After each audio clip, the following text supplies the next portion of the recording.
I'll be reacting to AMAIM Warrior at the Borderline, episode 16. I'll be watching it from Crunchyroll's website, and now I'll be starting off my reaction in 1-0, go. Woo-wee. Oh man, I'm pumped up for this. Like, even though this series is much talked about among the anime community, this is one of the ones I usually anticipate the most, week by week.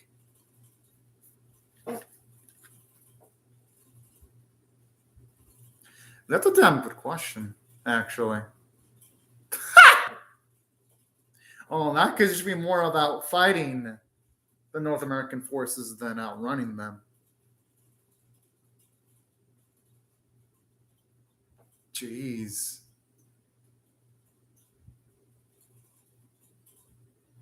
And I'm not going to blame Shunon for struggling with what to say.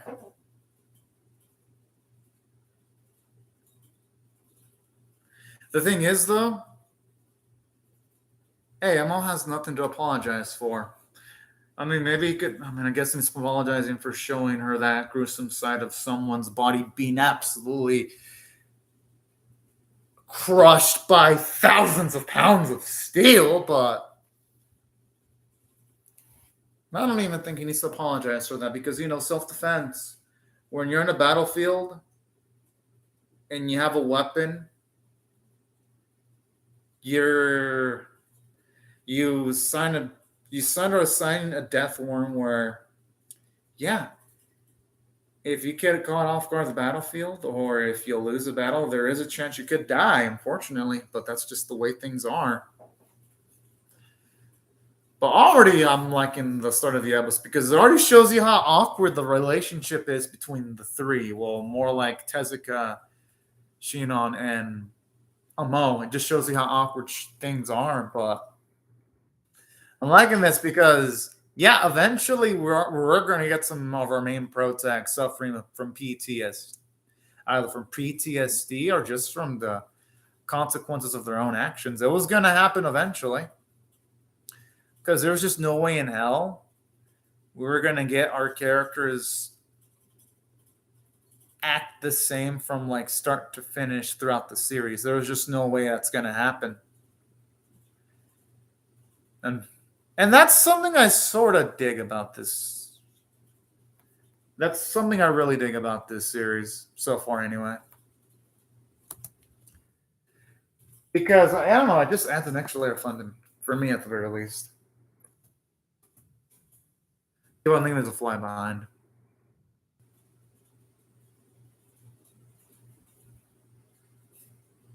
I always love it here when they build up a confrontation right before it's going to happen.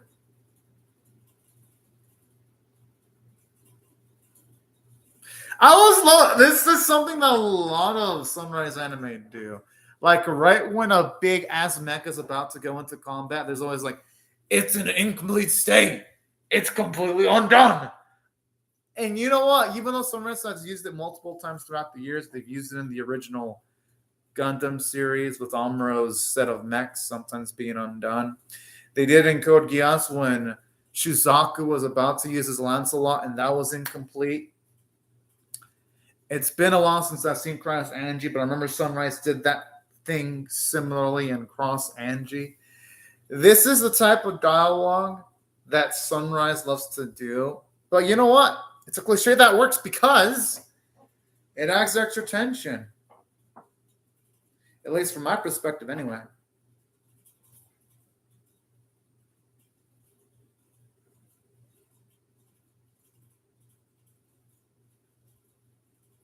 It's quite the perspective there. The thing is, though, you can't spare so many soldiers towards a singular confrontation, though.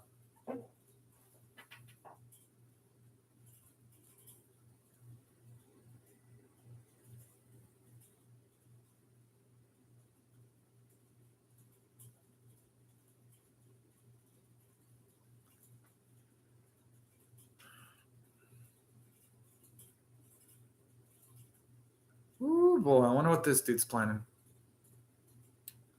Out of the way can be up to no good, though.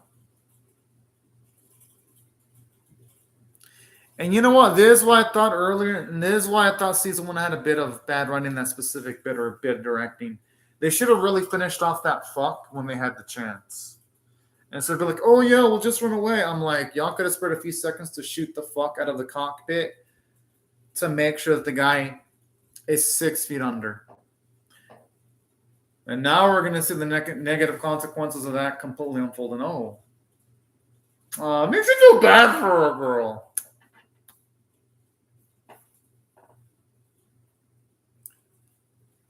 Especially seeing her in that scene, especially in comparison to season one when she was so happy. Well, I wouldn't say happy, but happier in comparison to how she is now.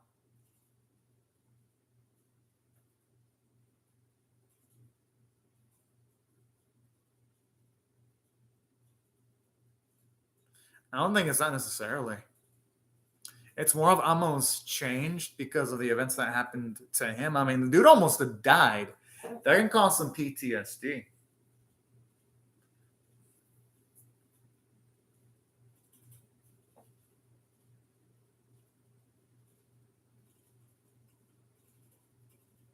And you know, I love her honesty. And I like how she. Oh. I like how this is realistic. She's not saying she's going to be gung ho and completely poised if it comes time for her to pull the trigger. I love stuff like this because it further reminds you that even though mom was ready to pull the trigger, she not ain't like a mom. She just happens to be able to pilot the AMAIM that she's got. But that's what makes her and a mom. It gives at least these characters in the series their own unique bits of characterization. Now, again, is it the most extravagant writing I've seen from a Sunrise production? It is. Oh, yo, I really love this because in so many anime, when you have characters do their first kill, you never really see him puke. Oh, I fucking love that bit with Guy. What a fucking bro. And I love that because it shows that Amon's willing to show his vulnerable side to Guy, but Guy only. But if only he would have shown that to Tezuka and Shinon, they would have been there to pat him on the back. But we know, I mean, at least now it's starting to appear that Amon, he doesn't want to show any weakness to anyone else. And that's something realistic too, because we people like to bottle it all on the inside. Oh, back into what I was saying though. Yeah, the characters in the series may not be super unique, but they work. And they're pretty dang nice if you ask me.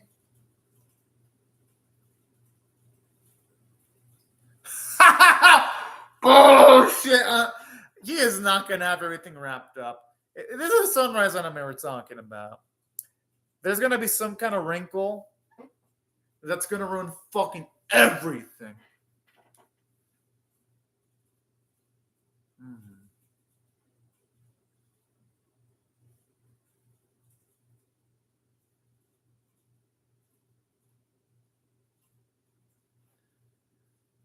I mean, he took the. Yeah, I mean, he killed someone for the first time. I mean, lately Tezuka hasn't been real good attention to Amon, though.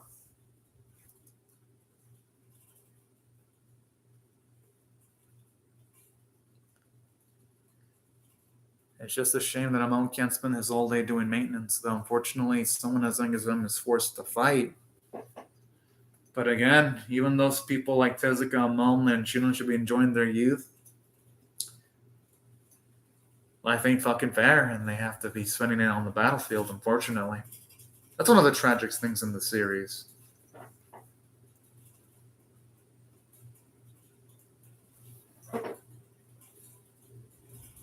Yeah.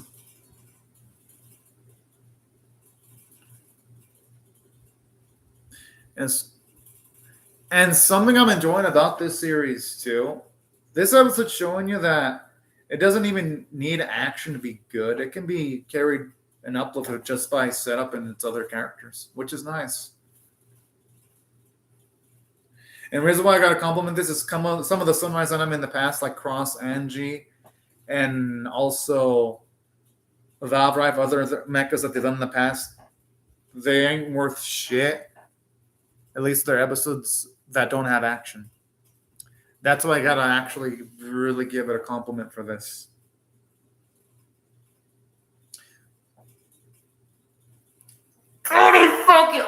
Oh man! I swear. Now this is how you do 2D mechas, because yesterday I was reacting to the anime called, I believe it was, yeah, it was called Trap in the Dating Sim.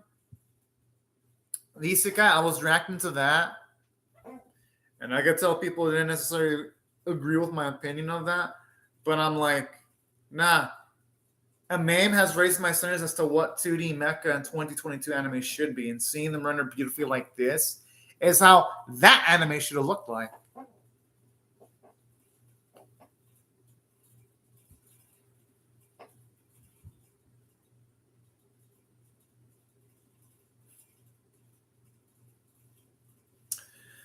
Oh, these nameless fodder are screwed.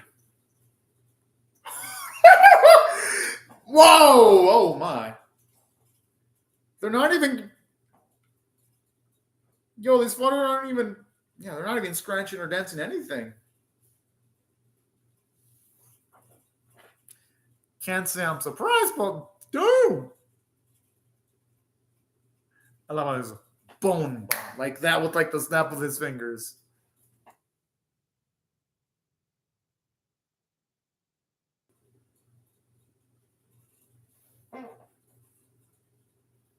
Huh.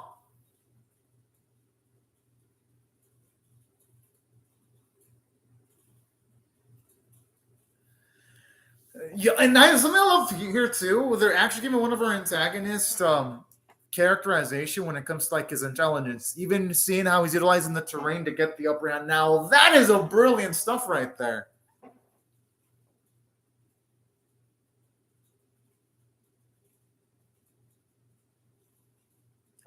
And I like this because it's showing you the downsides of the AMAIMs that have heavy equipment and shielded plating. They're more vulnerable to like rough terrain. Oh, I was about to say they're more vulnerable to rough terrain, but never mind. Yeah, what is the Carolyn fight? Yes, fuck yeah. And yo, the thing when Carolyn just oh, fuck, it's epic. Oh man, his mech. It looks like it's a meme. It looks beautiful.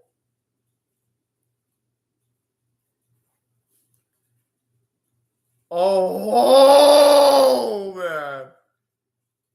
Now this is the epic shit I've been waiting for.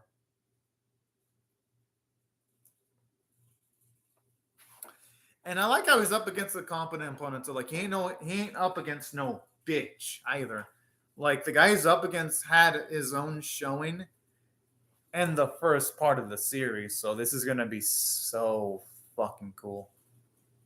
Whoa! Already got first. You're out the first inning. My goodness.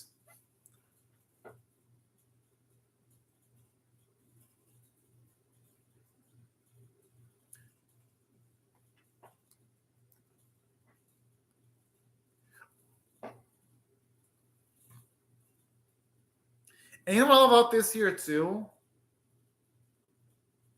When it comes to a lot, I always love how even though he loves fighting, he well not loves fighting. I'm saying love it that much, but he always loved it when he prioritized saving his fellow subordinates.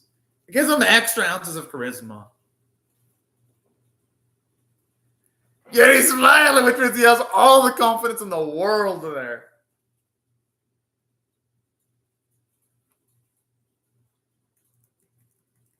That doesn't even look fair. It doesn't even look fair.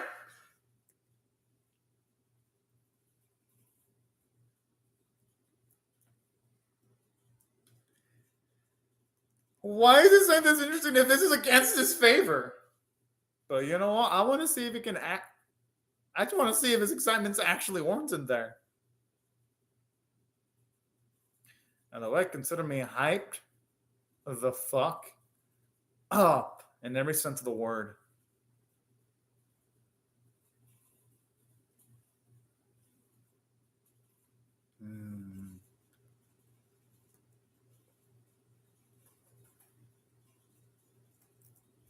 And I love the character development for Tezuka because he wasn't that set of helping our boy from like an emotional standpoint in season 1. He was prone to help him out in the battlefield because he had to. But now he truly wants to help on AMAIM because he gives a shit about his mental well-being. That's a lot of growth for our boy here.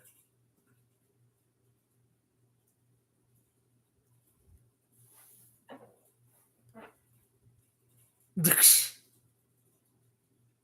might as well be target practice for Watt here, with the way shit's going down right now.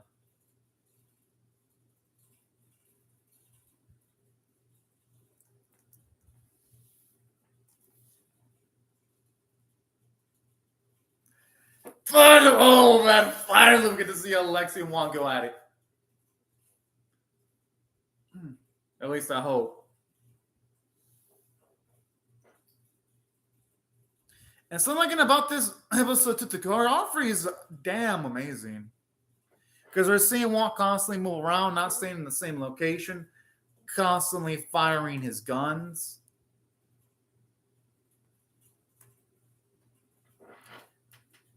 This is just damn cool straight up.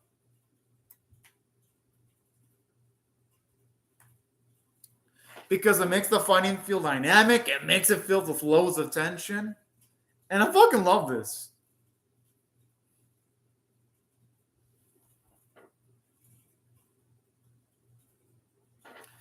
And I love it too, interspersed with the action, they show his perception shot in the cockpit. Because if it had just been his machine fighting, yeah, it would still be tension, but we get extra tension seeing his facial reactions. And I like how you see him just barely dodge some of the explosions while he's sweating.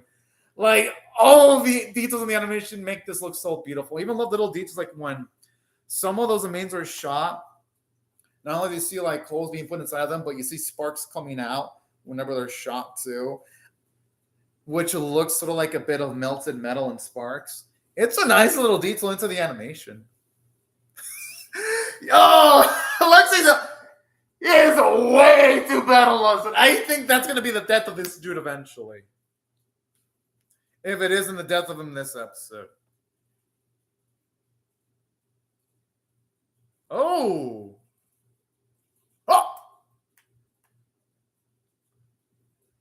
I thought for a second, what lost one of the pieces of his AMAIM. Oh, man.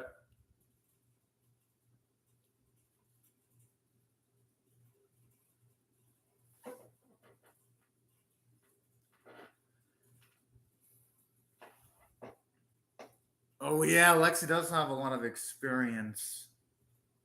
You can. Oh, no. Oh, man, that was close save.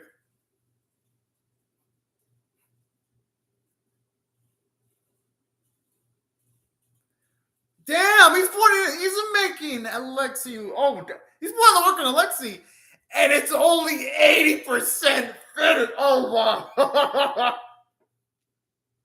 Yo, is it going to kill him? Fuck, it was so close. Now, this is what they should have done in season 1. Like, it would have been more realistic if you had a Mo and the others when they try to go towards Alexi. You should have had them interrupted, like in this situation. Now, for those who wondering how came on, how should they have directed the first encounter with Alexi in season 1, like they directed it in this sequence? Now, this is how you end a confrontation smartfully. You establish the fact that Watt's AMAIM is only 80% done, and there is going to be limitations. We saw the limitations, the consequences here. And you saw Alexi's forces pushed back, and also his support units helping out too. Now, this is really damn good writing.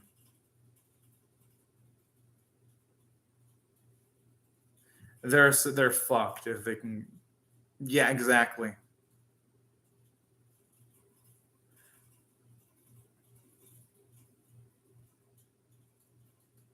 What, he's going to try to go on the offensive against the opposing forces? I mean, that's his only option because if they do mass produce that Ghost of AMAIM, then yeah, any opposition's pretty much fucked.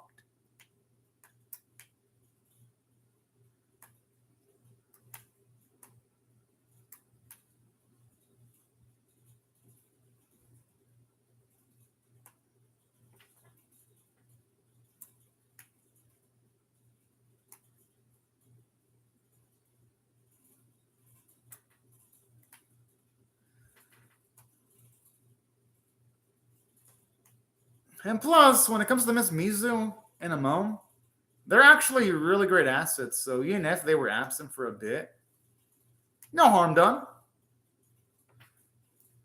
Because, I mean, they're going to need any bit of help they can get. Yo, that moon looks so fucking gorgeous.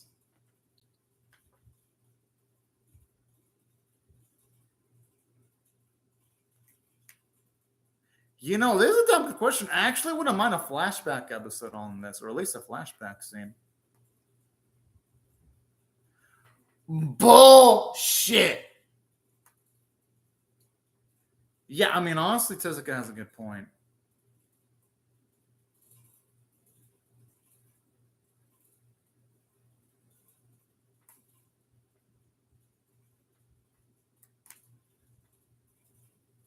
And yeah, he's not even staring them directly in the eyes, so you can definitely tell he's wanting to avoid telling them the truth. Mm-hmm. Oh, you can tell he was thinking about it because the way he stared at them directly and he stared away.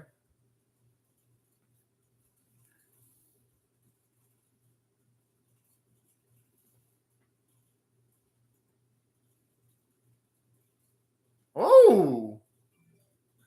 And this again shows you that Argashian's had the most substantial growth in the series because for someone like him to be saying that shows you that out of our main three, you could argue he's had the most growth.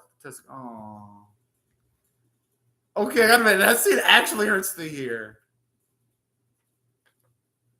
Because in season 1, it was AMAIM trying to become friends with Tezuka, and now it's Tezuka making the question, are we friends? That I gotta admit, now that's a beautiful cliffhanger right there. Like they could have easily, like this series could have indulged on an epic fight. Like they could have indulged by making the fight scene between Watts and not just Watts, but Alexi longer, and they could have had that as a cliffhanger. But no, they didn't do that. Instead, they have this emotionally powerful moment here. And that's some ballsiness. And I fucking loved it for that. But there were other things I loved about this episode too. Plot progression. We see the ghost being closer to completion, 80%. We see its feat. We see how dangerous it is. Especially with it being incomplete and able to push back. Alexi was an impressive feat. So this is how you up the stakes. And I love the character development for Tezuka because he really wants to know what's AMAIM's mind. Because comparison in season 1 version of him wouldn't have been willing to go this far. And I love how you're seeing how much is affecting Cheon, where it's making her cry. It really makes you feel for her. And we see the psychological offense AMAIM has when he kills someone for the first time. I love how it makes it realistic, seeing the PTSD. Animation arc were beautiful. Action was great. Voice acting was amazing. And that's why I love the episode overall. But they really are friends at this point.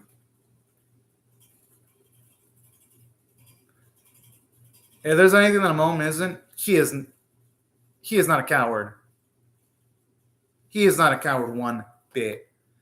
Yeah, maybe AMAIM could have issues in opening up, and maybe he could handle things a bit better with his friends. But one thing that I've never really looked at him as is a coward. At least I find him to always be lovable. But anyways, great fucking episode. I'm going to give this one a 9.5 out of 10. It was near perfect and one of the best episodes of the series by fucking far. I don't even think there's any debate. And yeah, that's pretty much what I thought about this episode. That was pretty awesome. And I'm definitely pumped the fuck up to see what they're going to do in the next episode faux show, which I'll be reacting to. And so that y'all don't miss my reaction to episode 17, I recommend y'all subscribe. But anyways, y'all, these are my thoughts on the episode. I would really love to hear your thoughts on how you feel about my reaction or the episode itself in the comment section below. Hope y'all rate the video, share it, comment, or subscribe, and I'll see y'all later if you come back for more. But anyways, y'all, thank you very much for watching my video, and I hope you have a fun, great, safe, and fantastic day, everyone. Bye-bye.